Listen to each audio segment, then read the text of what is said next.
Bismillahirrahmanirrahim. Assalamualaikum warahmatullahi wabarakatuh. Alhamdulillahirabbil alamin wassalatu wassalamu ala asyrofil anbiya'i wal mursalin wa ala alihi washabihi ajmain, amma ba'd.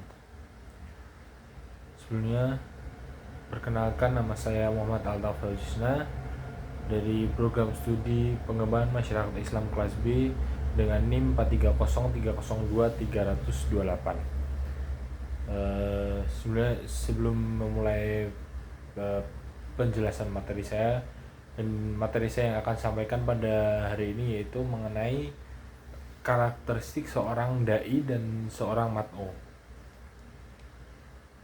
Nah, yang sebelum masuk ke materi inti atau karakteristik, bagaimana karakteristik seorang dai dan mat'u, jadi di sini saya akan menjelaskan tentang pengertian dai. Siapa sih itu dai? Jadi dai adalah seseorang yang bertugas untuk menyampaikan ilmu dakwah atau ilmu-ilmu agama. Atau adapun beberapa contoh metode untuk berdakwah di era zaman dulu dan di era zaman sekarang. Jadi dai adalah seorang yang menyebarkan agama, menyebarkan ilmu-ilmu agama kepada seorang mat'u. Nah, yang kedua yaitu pengertian mat'u. Siapa sih itu mat'u? Nah, tadi kan dai adalah seorang yang memberikan ilmu, dan mat'u ini adalah seorang yang menjadi sasaran dakwah, atau istilahnya seorang penerima materi dari seorang dai. Jadi mat'u ini adalah orang yang menerima materi dari seorang mat'u atau pesan agama dari seorang dai. Nah, jadi ada beberapa metode dakwah. Salah satu cara metode dakwah pada zaman sekarang yaitu melalui media sosial atau media digital. Sedangkan pada zaman dahulu yaitu melalui dakwah konvensional atau dakwah yang melalui metode perkawinan, mainan, wayang atau budaya dan lain-lain. Nah, lalu kita masuk mengenai karakteristik seorang dai terlebih dahulu. Jadi dai itu harus memiliki beberapa karakteristik. Jadi yang pertama yaitu pengetahuan agama. Jadi seorang dai ini memiliki pemahaman yang mendalam tentang ajaran agama dan mampu menjelaskan konsep-konsep tersebut dengan jelas. Dan yang kedua yaitu kemampuan komunikasi. Dai memiliki keterampilan komunikasi yang baik. Jadi seorang dai itu harus memiliki komunikasi yang baik, termasuk kejelasan dalam berbicara, empati, dan kepekaan terhadap audiensinya. Dan yang selanjutnya itu memiliki akhlak yang mulia. Jadi dai ini menunjukkan sikap yang baik, rendah hati, dan mempraktikkan nilai-nilai moral agama dalam kehidupan sehari-hari. Jadi tidak mungkin seorang dai itu menjelaskan hal-hal yang baik, akan tetapi pada keseharian mereka tidak melakukan hal itu dengan baik. Dan yang selanjutnya itu kemampuan analisis konteks atau materi. Jadi dai dapat menjelaskan penyampaian pesan agama dengan konteks sosial dan budaya setempat mereka berdakwah. Jadi seperti dakwah yang dilakukan para wali songo itu menggunakan budaya lokal. Jadi masyarakat itu lebih mudah menerima pesan-pesan agama yang disampaikan. Dan yang terakhir yaitu keberanian dan kekuatan mental. Jadi seorang dai itu harus memiliki keberanian untuk menyampaikan pesan agama meskipun di hadapan mereka itu mereka dihadapkan pada tantangan atau kontroversi, serta memiliki ketahanan mental yang kuat. Nah, seorang mat'i itu tidak mungkin semua itu menerima, pasti ada sedikit penolakan atau apapun itu. Nah, jadi seorang dai ini harus memiliki mental yang kuat atau basic yang kuat, agar supaya apabila ada omongan-omongan orang yang tidak suka dengan kita udah siap menerima itu, karena kita yaitu berniat untuk menyampaikan pesan agama yang untuk kedepannya itu pasti akan jauh lebih baik lagi.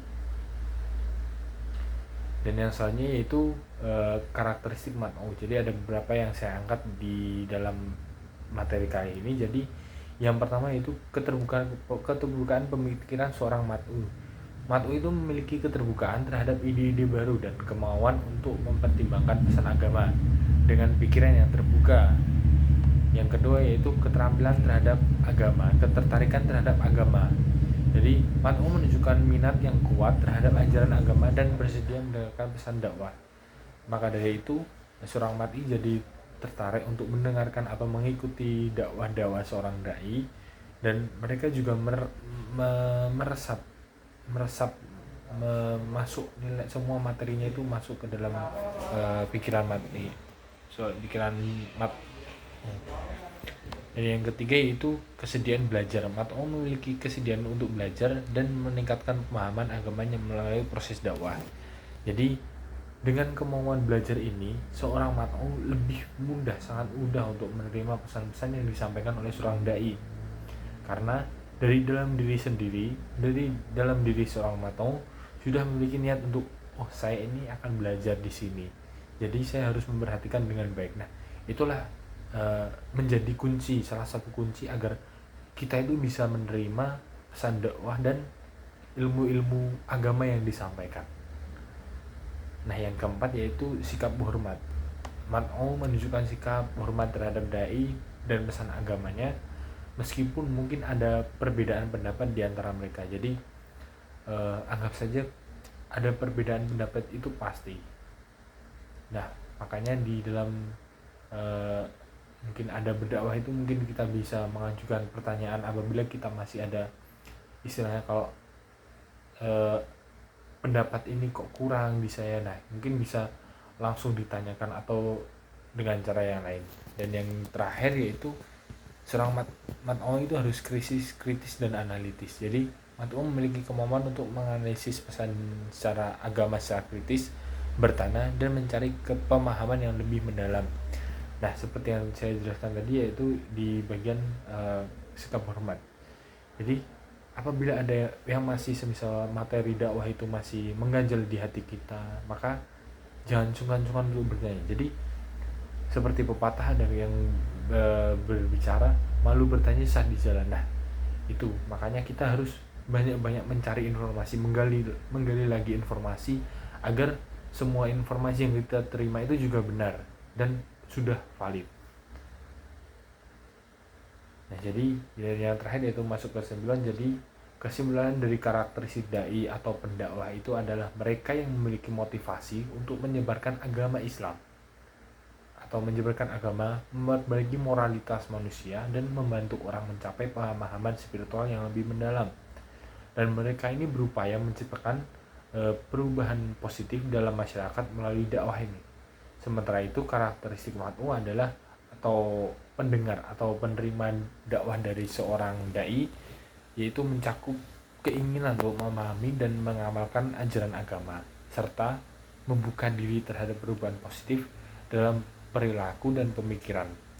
Jadi Mat'u dapat memiliki kebutuhan spiritual dan moral yang diharapkan dapat terpenuhi melalui dakwah yang diterima dari seorang dai.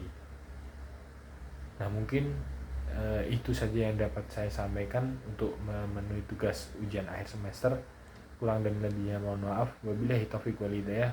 Wassalamualaikum warahmatullahi wabarakatuh.